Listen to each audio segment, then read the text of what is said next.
Good morning student.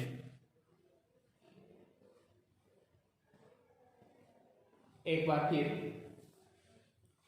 आप समस्त विद्यार्थियों का स्वागत है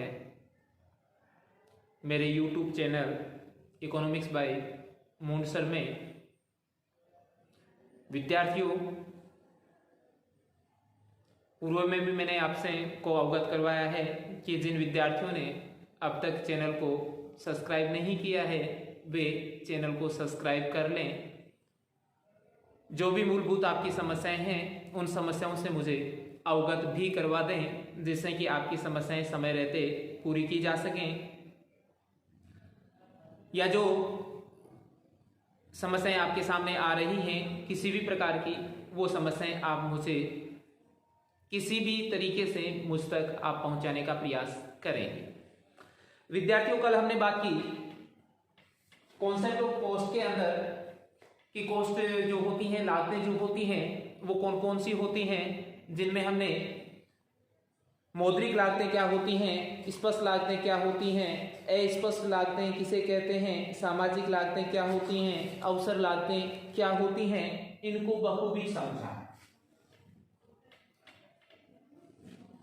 सामान्य चीजें समझने के बाद विद्यार्थियों, महत्वपूर्ण जो पहलू आपके लिए है, सबसे महत्वपूर्ण जो चीज है वो है कि जो लागतें एक प्रोडक्शन के दौरान आती हैं, एक उत्पाद के निर्माण के दौरान आती हैं, वो कैसी होती हैं, उस अवस्था में क्या परिस्थितियां एक उत्पादक के सामने आ सकती हैं,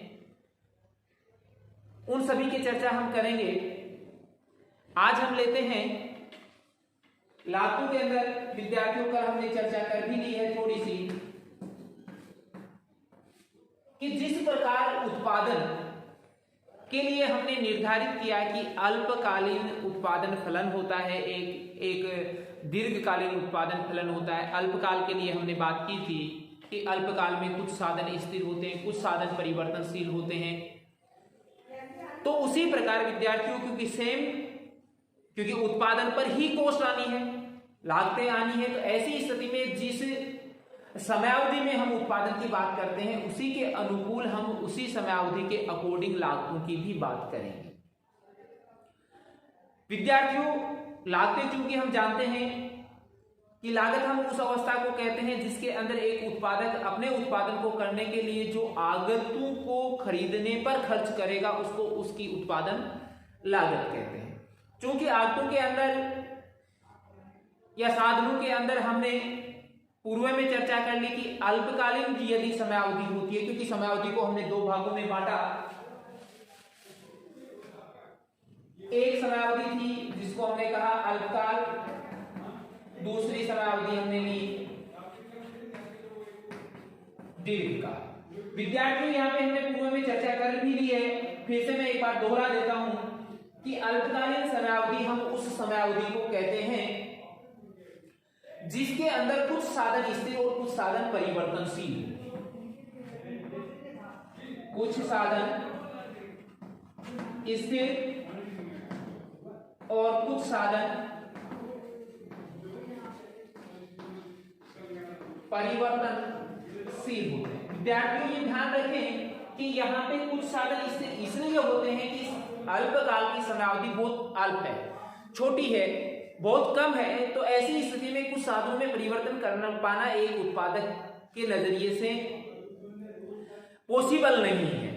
जैसे मान लीजिए कि हम एक महीने की बात कर रहे हैं, एक महीने में यदि उसको अपने व्यवसाय के अंदर संयंत्रों का आकार बढ़ाना है तो वो उसके लिए पॉसिबल नहीं है कि वो इतने अल्प समय के अंदर अपने संयंत्रों के आकार को बढ़ा पाए। तो ऐसी स्थिति में वो साधन हैं वो स्थिर कहलाएंगे। जबकि इसके अलावा जो डायरेक्ट रूप से यूं कहें कि उत्पादन को बढ़ाने में सहयोग कर देते हैं, जिनको आसानी से हम अल्पकाल में भी परिवर्तित कर सकते हैं, जैसे श्रमिकों की संख्या हमें ज्यादा चाहिए तो ऐसी स्थिति में हम कुछ समय के अंदर ही श्रमिकों की पूर्ति को बढ़ा सकते हैं या उसके अंदर हम श्रमिकों को नियोजित कर सकते हैं। तो ऐसे साधन वो परिवर्तनशील साधनों की श्रेणी में आते हैं। या श्रम के घंटों को हम बढ़ा सकते हैं, व्यवसाय करने वालों, तो उस पे आने वाली जो भी लागत है उसको हम परिवर्तनशील साधन कहेंगे, और परिवर्तनशील साधन पे जो लागत आती है उसको परिवर्तनशील लागत कहेंगे। विद्यार्थियों, दीर्घकाल हम उस समय अवधि को कहते हैं जिसमें सभी साधन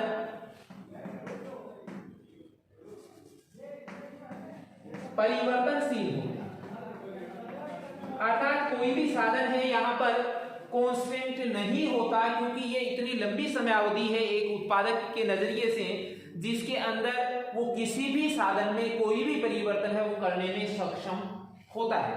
अर्थात इस स्थिति में कोई साधन स्थिर है ही नहीं, तो ऐसी स्थिति में इस अवस्था के अंदर स्थिर लागतें भी नहीं पाई जाती। यदि पर्टिकुलर हम अल्पकाल की बात करें तो अल्पकाल की स्थिति में जिस प्रकार से दो प्रकार के साधनों की हम चर्चा करते हैं, एक स्थिर साधन और दूसरा हम करते हैं परिवर्तनशील साधन।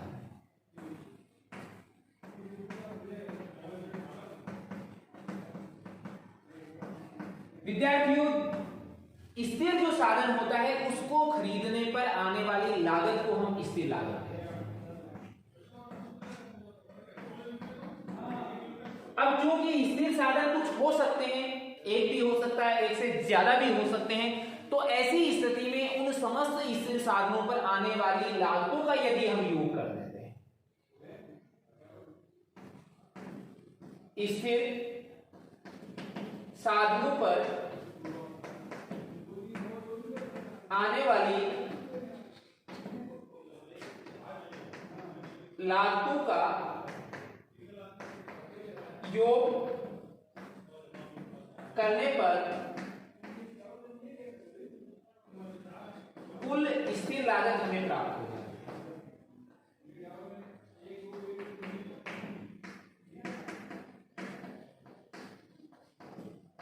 विद्यार्थियों, इसको कुल स्थिर लागत को हम PFC के द्वारा व्यक्त करते हैं।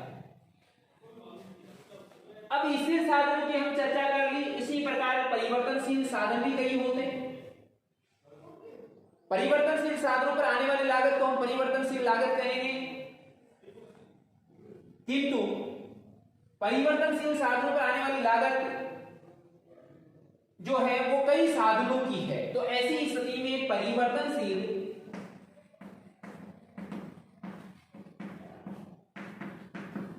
साधनों पर आने वाली लागतों का योग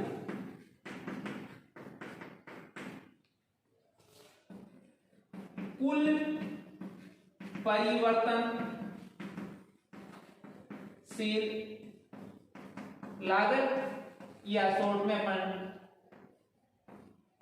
PVC कहते हैं।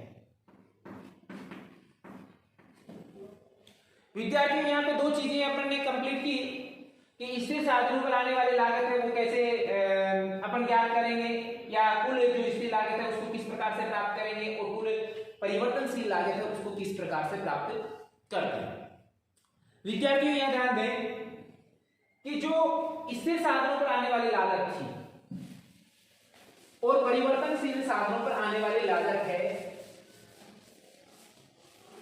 उसकी जब हम गणना कर चुके हैं, तो ऐसी स्थिति में दो प्रकार की लागतों की हम चर्चा इसमें कर चुके। पहली हमने बात की कुल स्थिर लागत,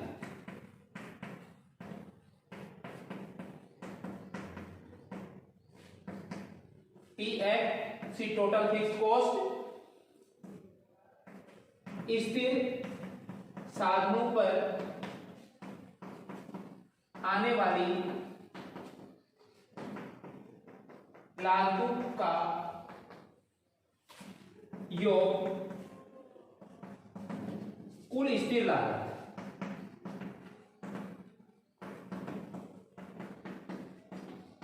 PFC कहलाता है।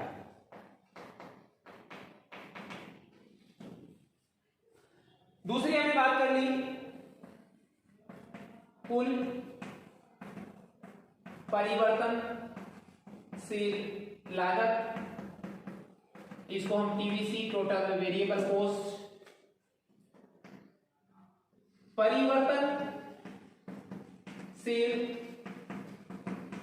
साधनों पर आने वाली लागतों का कुल योग, कुल परिवर्तनशील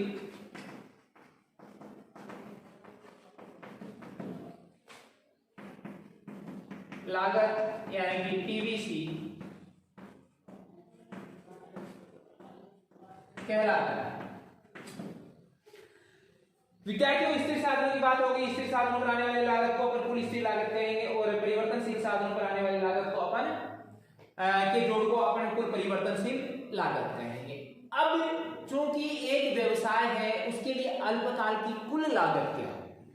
चूंकि व्यवसाय में दोनों ही प्रकार के साधन यूज किए जा रहे हैं, स्थिर साधन भी किए जा रहे हैं और परिवर्तनशील साधन भी किए जा रहे हैं, तो विद्यार्थियों कुल लागत टीसी बराबर होगी टीएफसी प्लस टीवीसी।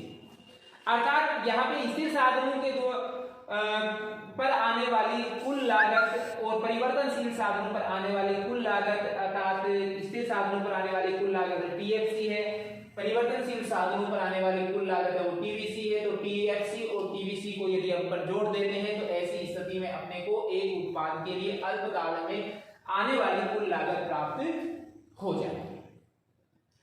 इसके बाद विद्यार्थियों बात करते हैं इनके द्वारा जो लागतें हमें प्राप्त होती है, स्थिर लागत होती है, परिवर्तनशील लागत होती है और कुल लागत होती है, तो इनसे औसत लागत की गणना हम कैसे करते हैं?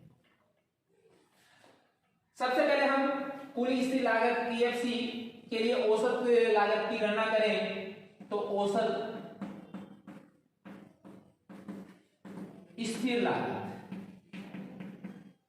और इसको कहते हैं विद्यार्थियों एएफसी, एवरेज फिक्स्ड कॉस्ट। कुल स्थिर लागत में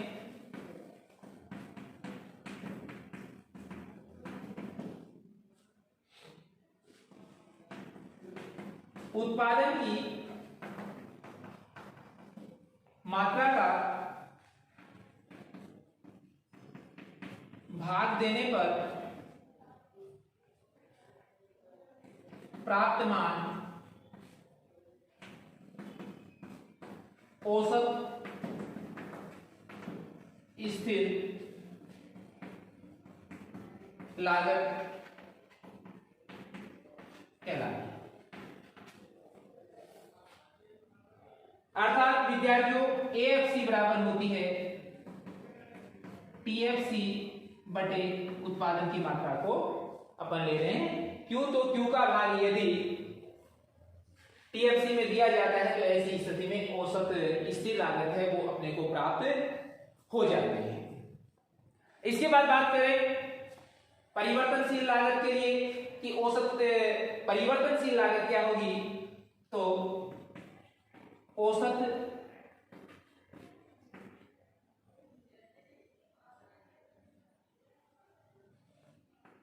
परिवर्तनशील लागत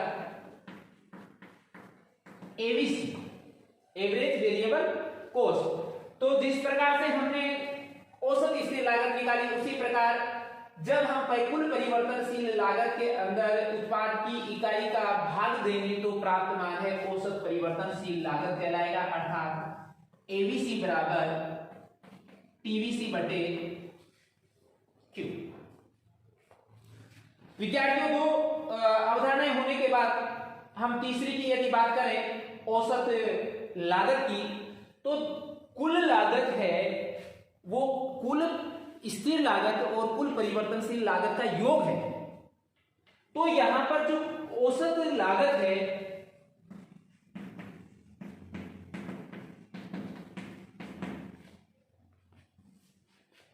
ऐसी वह स्थिर लागत, औसत स्थिर लागत और औसत परिवर्तनशील लागत को यदि हम जोड़ देंगे तो ऐसी स्थिति में एवरेज कॉस्ट प्राप्त हो जाएगी, या फिर एवरेज कॉस्ट ज्ञात करने के लिए टोटल जो कॉस्ट है उस टोटल कॉस्ट के अंदर उत्पाद की इकाइयों का भाग यदि हम दे देते हैं तो भी अपने को औसत लागत है वो प्राप्त हो जाती है। विद्यार्थियों, नंबर नेक्स्ट में बात हम करते हैं कि परिवर्तनशील साधनों की के द्वारा आने वाली लागत को हमने एबीसी कह दिया, स्थिर साधनों पर आने वाली जो औसत लागत है उसको एएफसी कह दिया, परिवर्तनशील साधनों की कुल लागत को टीवीसी कह दिया, कुल परिवर्तन स्थिर साधनों पर आने वाली को टीएफसी कह दिया और कुल लागत को टीसी के द्वारा हमने व्यक्त कर दिया। अब इसके अंदर नेक्स्ट चरण की नेक्स्ट जो प्रकार की लागत की हम बात कर रहे हैं वो है सीमांत लागत। विद्यार्थियों, सीमांत का सीधा सा अर्थ हम परिवर्तन से लगाते हैं।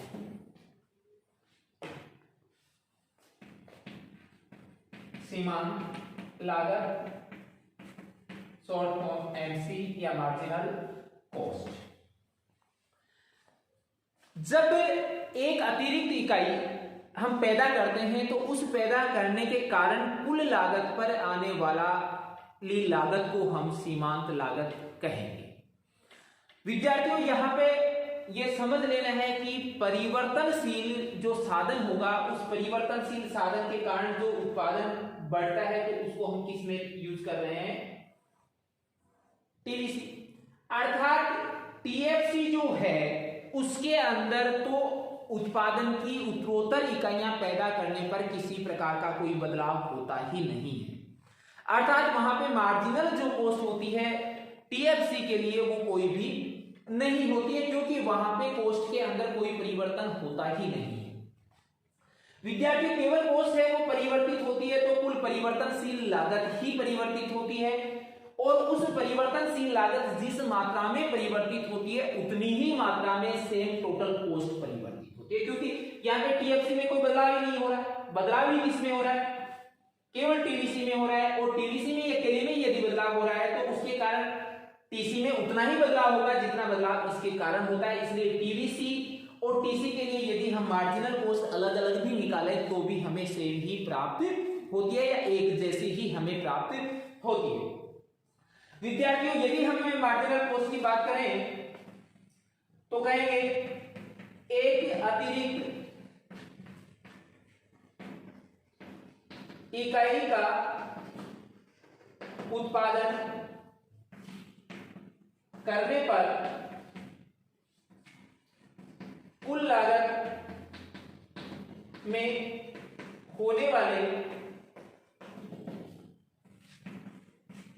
परिवर्तन को सीमांत लागत कहते हैं। अर्थात मार्जिनल कॉस्ट बराबर होगी डेल्टा टीसी बटे डेल्टा क्यू। अर्थात जो परिवर्तन आप उत्पादन में आ रहा है और उसके फलस्वरूप टोटल कॉस्ट कितनी बदल रही है, उत्पादन बढ़ाने के कारण टोटल कॉस्ट में कितना बदलाव आ रहा है, उस बदलाव को हम कहते हैं मार्जिनल कॉस्ट। विद्यार्थियों, यहाँ पे जो अल्पकाल के दौरान आने वाली लागतें थी उनकी परिभाषा और उनसे रिलेटेड जो अवधारणाएं थी उनकी चर्चा हमने यहाँ पे कर ली। अब हम बात करते हैं कि इन जो लागतें जो हैं, यदि शॉर्ट फॉर्म से ही अपन अब चलाएं क्योंकि परिभाषाओं का काम हो चुका, तो अब इसकी बात कर लेते हैं कि इस अवस्था में ये लागतें होती तो कैसी हैं, प्रकृति इनकी कैसी होती है, और इस अवस्था के अंदर जो रेखा चित्र है उन रेखा चित्रों का निर्माण किस प्रकार से होता है। विद्यार्थियों, ध्यान दें कि सबसे पहले हम बात करें टीएफसी। क्योंकि हमने बात कर ली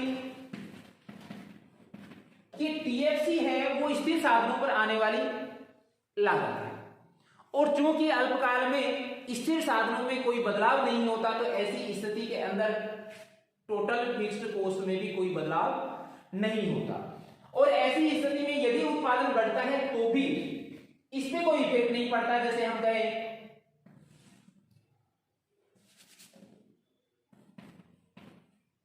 कि यदि उत्पादन हम 0 कर रहे हैं और इससे पहले ही कॉस्ट है क्योंकि उत्पादन करने से पहले स्थिर साधनों को अपने को क्रय करना होता है, इसलिए ये लागत उस समय भी एक उत्पादक के सामने आ जाती है जब उसका प्रोडक्शन है वो 0 है। किंतु 0 के बाद यदि वो प्रोडक्शन बढ़ाकर 1 करता है तो ऐसी स्थिति में अब इसमें कोई बदलाव नहीं होगा, क्योंकि ये तो जितनी है उतनी की उतनी ही रहनी है, ये 100 ही रहेगी। 2 हो जाएगा उत्पादन तो भी 100 ही रहनी है, 3 हो जाएगा तो भी 100 ही रहनी है, और इसी प्रकार इसमें किसी प्रकार का कोई बदलाव नहीं होगा। अर्थात कुल स्थिर लागतें हैं वो उत्पादन की मात्रा के साथ बिल्कुल नहीं बदलती, वो स्थिर बनी रहती हैं। तो ऐसी स्थिति में इनके यदि रेखा चित्र हम निरूपित करें तो एक्स अक्ष पे हम लेंगे मात्रा, वाई अक्ष पे ले रहे हैं टीएफसी। चूंकि 0 उत्पादन था तो जितनी कोस्ट थी उतनी ही इसके आगे जितना उत्पादन कर रहे हैं उसके ऊपर कोस्ट आ रही है। तो ऐसी स्थिति के अंदर जो टीएफसी वक्र है वो अक्ष के समानांतर आकृति का बनता है। अर्थात ऐसा वक्र जिसका ढाल है वो बिल्कुल 0 होता है, 0 ढाल वाला एक वक्र या अक्ष के समानांतर वक्र है वो टीएफसी का बनता है। उसका कारण ये है कि ये उत्पादन के बढ़ने के साथ साथ स्थिर लागतों में किसी प्रकार का कोई बदलाव नहीं होता है। अब बात करते हैं नेक्स्ट लागत की, नंबर 2 टीवीसी। विद्यार्थियों जैसे कल के अध्याय में, इससे पूर्व के अध्याय में जहां हमने उत्पादन के बारे में पढ़ा तो उत्पादन के बारे में हमने देखा कि कुल उत्पादन है वो प्रारंभ में बढ़ती दर से बढ़ता है। अर्थात एक अतिरिक्त इकाई हम बढ़ाते हैं तो ऐसी स्थिति में सीमांत जो उत्पत्ति है वो उसकी बढ़ती हुई अपने को प्राप्त होती है। यदि सीमांत उत्पत्ति बढ़ती हुई हमें प्राप्त होती है तो यदि समान ही उत्पादन हम प्राप्त करना चाहे उसी अवस्था के अंदर, जहां पे हमने बात की थी कि टोटल प्रोडक्शन इस तरीके से ये बढ़ता है। अब चूंकि हम ये चाहते हैं कि एक जो साधन है उसको हम बढ़ाएंगे तो हमें 10 के बराबर उत्पादन प्राप्त हो रहा है और दूसरा बढ़ाएंगे तो अपने को 22 के बराबर उत्पादन प्राप्त होगा। अब विद्यार्थियों यहां पर यदि हम बात करें कि हमें तो 20 ही प्राप्त करनी है तो ऐसी स्थिति में जो लागत है तो 10 के लिए जो लागत आ रही थी एक साधन की, अब एक साधन से भी कम लागत आ रही है। ऐसे ही हम उत्तरोत्तर बढ़ेंगे, 36 हो गया, लेकिन यहां पे अपने को प्राप्त समान ही करें तो ऐसी स्थिति में अब 3 साधनों से जो पीछे जितने कम साधनों की आवश्यकता पड़ रही थी उससे भी कम साधनों की आवश्यकता पड़ रही है। अर्थात लागत यहां पे आई उतनी लागत यहां नहीं आ रही है उस साधन के लिए, और उससे भी कम लागत यहां आ रही है। अर्थात यहां पे जो मार्जिनल जो कॉस्ट है अतिरिक्त साधन के कारण जो उठाई जा रही है तो उस पे आने वाली लागतें घट रही है, जिसके कारण प्रारंभ में जब कुल उत्पत्ति है वो बढ़ती दर से बढ़ती है तो उस अवस्था में लागतें हैं परिवर्तनशील जो लागतें हैं वो परिवर्तनशील लागतें घटती दर से बढ़ती है। क्यों बढ़ती है उसका कारण हमने यहां पे कर लिया कि यदि समान उत्पादन की हम बात करेंगे तो ऐसी स्थिति में जो साधन अपन यहां लगा रहे थे उससे कम साधन की जरूरत पड़ रही है। जैसे मान लो यहां कहेंगे अपन यहां 1 लगाए, यहां पे 1.2 की ही अब आवश्यकता पड़ी क्योंकि 0.2 से काम 10 के बराबर उत्पादन प्रोडक्शन हो रहा है। अर्थात यहाँ पे 10 रुपए लागत आई, अब यहाँ पे केवल 9 ही रुपए आ रही है। इसी प्रकार यहाँ पे ये और भी घट गया, इसके 8 की अपने को जरूरत पड़ी तो ये 2.7 पर ही काम हो गया। 2.7 पे हो गया तो यहाँ जो का कॉस्ट आई उस कॉस्ट से भी कम कॉस्ट हो गई। तो यदि टोटल कॉस्ट की बात करें विद्यार्थियों की बढ़ती हुई परिवर्तनशील लागत की बात करें तो यहाँ पे 10 आ रही थी, 10 के बाद 19 आई, 19 के बाद अपने को 27 प्राप्त हो रही है, यानी बढ़ तो रही है लागत, लेकिन लागत के बढ़ने की जो अवस्था है वो घटती हुई होती है। जब उत्पादन जिस बिंदु के बाद उत्पादन बढ़ती दर से बढ़ना स्टार्ट कर देता है तो उसके बाद लागत चूंकि घटती हुई दर से उत्पादन बढ़ रहा है, घटती हुई दर से बढ़ेगा तो उस अवस्था में सेम उत्पादन प्राप्त करने के लिए अपने को अतिरिक्त साधनों की अर्थात वहां पर लागतें अपने को बढ़ती हुई प्राप्त होंगी। विद्यार्थियों यहां पे उत्पादन की बात करें, चूंकि परिवर्तनशील जो लागतें हैं वो यदि उत्पादन जीरो होता है तो उस उत्पादन जीरो के ऊपर, क्योंकि किसी भी प्रकार के परिवर्तनशील साधन का हम यहाँ पे प्रयोग नहीं कर रहे होते हैं, तो ये लालतें भी अपने लिए क्या होती हैं, शून्य के बराबर होती हैं, जीरो के बराबर ही अपने को प्राप्त होती हैं। किंतु जैसे ही प्रोडक्शन होता है तो ये लालतें घटती दर से बढ़ती है।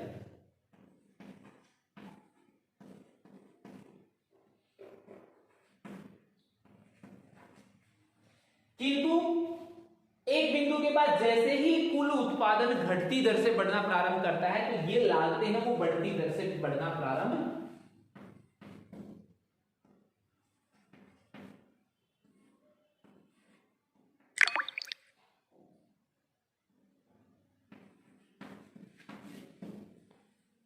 अर्थात जिस बिंदु तक कुल उत्पादन बढ़ती दर से बढ़ता है उस बिंदु तक परिवर्तनशील साधनों की जो लागत है वह घटती दर से बढ़ती है, जबकि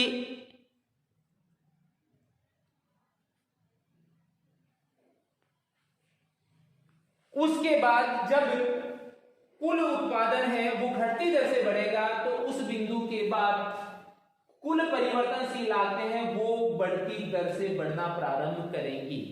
अर्थात जैसा उत्पादन के लिए लागू होगा उसका विपरीत यहां होगा। प्रारंभ में उत्पादन बढ़ती दर से बढ़ेगा तो लागतें घटती दर से बढ़ेगी, जब उत्पादन घटती दर से बढ़ेगा तो लागतें बढ़ती दर से बढ़ती है, जिनको हमने इस तालिका के द्वारा व्यक्त किया। और जब इसका रेखा चित्र हम निरूपित करें तो ऐसी स्थिति में जो हमें रेखा चित्र प्राप्त होगा विद्यार्थियों,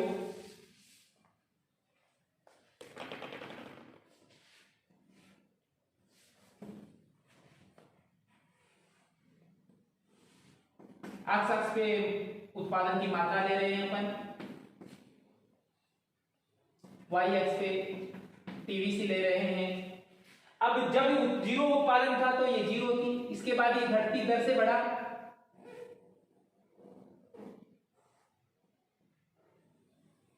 तो इसकी आकृति यूं होगी। जब आप इसको ग्राफ पेपर पे इसी तालिका को यदि व्यक्त करेंगे तो भी आप इस चीज को समझ सकते हैं कि सेम इसी प्रकार का बनेगा। और इस बिंदु के बाद जब ये बढ़ती दर से बढ़ेगा तो उस समय इसकी आकृति विद्यार्थियों कुछ इस तरीके की।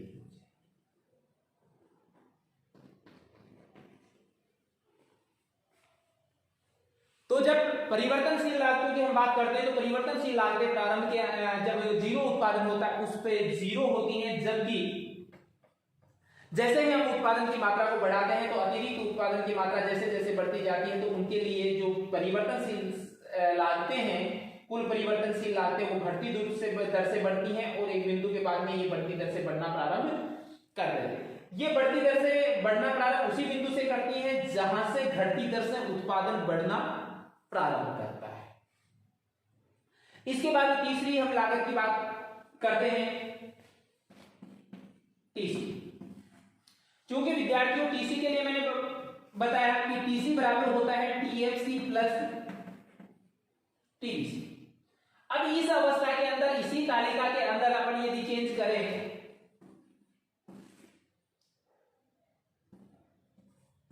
तो हम देखेंगे कि टीएफसी यदि अपने लिए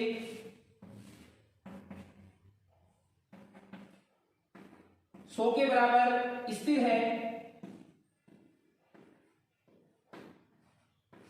तो वो सभी इकाइयों के लिए 100 के बराबर स्थिर बना रहेगा। अब चूंकि विद्यार्थी इसको 100 को मैं, क्योंकि आगे वाले डाटा अपन ने छोटे लिए हैं तो ऐसी स्थिति में मैं इसको 10 ही ले रहा हूं। 4 पे भी 10 होगा, 5 पे भी 10 होगा और 6 पे भी 10 होगा। अब टीवीसी देखें, टीएफसी देखें कि 0 पर भी 10 था, किंतु टीवीसी है वो 0 पर 0 है। इसके बाद ये 10 होती है, 10 के बाद ये 18 हो जाती है, 18 के बाद ये 24 हो जाती है, 24 के बाद ये 28 हो जाती है, 28 के बाद ये 34 हो जाती है, 34 के बाद ये 42। टीसी की यदि हम बात करें तो टीसी इन दोनों का योग हो, तो टीसी बराबर 0 और 10, 10 के बराबर, 10 और 10 20 के बराबर, 18 और 10 28, 24 और 10, 34, 28, 10, 38, 34 और 10, 44 और 42 और 10, 5। विद्यार्थियों यहाँ पे यदि हम परिवर्तन की बात करें, जैसा कि हमने परिवर्तन से सीमांत लागत के लिए बात की थी, तो इसमें जो परिवर्तन है उतना का सेम परिवर्तन। देखिए यहाँ से यहाँ तक परिवर्तन 8 था, तो यहाँ से यहाँ तक परिवर्तन भी 8 है, यानी कि इसमें परिवर्तन की जो परिस्थिति है वो टीवीसी के कारण ही है टीसी। इसीलिए हमने टीवीसी के लिए अलग से मार्जिनल कॉस्ट की गणना नहीं की, हमने सीधी टीसी से मार्जिनल कॉस्ट की गणना कर ली। अब विद्यार्थियों यदि इसमें परिवर्तन वैसे ही हो रहा है, इसका मतलब ये भी घटती दर से, प्रारंभ में घटती दर से बढ़ेगा और उसके बाद ये बढ़ती दर से बढ़ना स्टार्ट करता है। किंतु विद्यार्थियों एक चीज जो अपने को ध्यान रखनी है वो ये कि टीवीसी है वो जीरो उत्पादन पर जीरो होती है, किंतु अल्पकाल के दौरान टीसी है वो जीरो उत्पादन पर जीरो नहीं होती।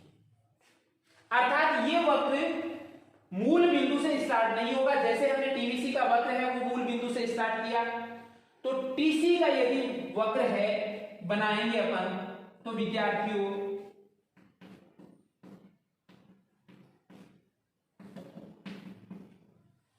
वो इस मूल बिंदु से स्टार्ट नहीं होकर मूल बिंदु से ऊपर वाई अक्ष के किसी बिंदु से स्टार्ट होगा, और वो बिंदु है वो मूल बिंदु से ये बताएगा कि टीएफसी की जो कॉस्ट है या स्थिर लागतों की जो कॉस्ट है वो कितनी है। अर्थात ये इस वाई अक्ष के किसी बिंदु से स्टार्ट होगा, लेकिन प्रारंभ में ये भी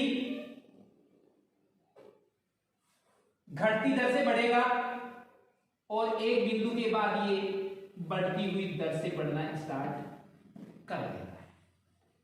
अर्थात इसमें जो चेंज आ रहा है वो चेंज तो परिवर्तनशील लागतों के ही कारण आ रहा है, इसलिए इसकी जो आकृति है वो सेम टीवीसी जैसी ही होगी, किंतु टीवीसी अल्पकाल के दौरान मूल बिंदु से स्टार्ट होता है, किंतु अल्पकाल में टीसी है वो मूल बिंदु से स्टार्ट नहीं होकर मूल बिंदु के उस बिंदु से स्टार्ट होता है जिस बिंदु के बराबर टीएफसी होती है। अर्थात 10 के बराबर टीएफसी जो कॉस्ट है वो 10 के बराबर आ रही है, अर्थात ये 10 तक मूल बिंदु पर से नहीं लेगा, ये 10 वाले बिंदु से स्टार्ट होता है। और यदि इन सभी तीनों रेखा चित्रों को एक साथ बनाएं तो हम देखेंगे विद्यार्थियों कि टीएफसी है वो अक्ष के समानांतर इस प्रकार का बनेगा और टीवीसी वक्र है वो कुछ इस प्रकार का बनेगा। और ये जो बिंदु होगा विद्यार्थी यहां तक, यहां पे देखिए टीएफसी और टीवीसी दोनों बराबर है, टीवीसी और टीएफसी बराबर है, अर्थात जितना ये गैप है उतना ही गैप ऊपर भी होगा, क्योंकि इनका जो टीसी का योग है वो टीएफसी और टीवीसी के बराबर है। इसके बाद विद्यार्थियों बात करते हैं औसत स्थिर लागत की, औसत परिवर्तनशील लागत की और औसत लागत।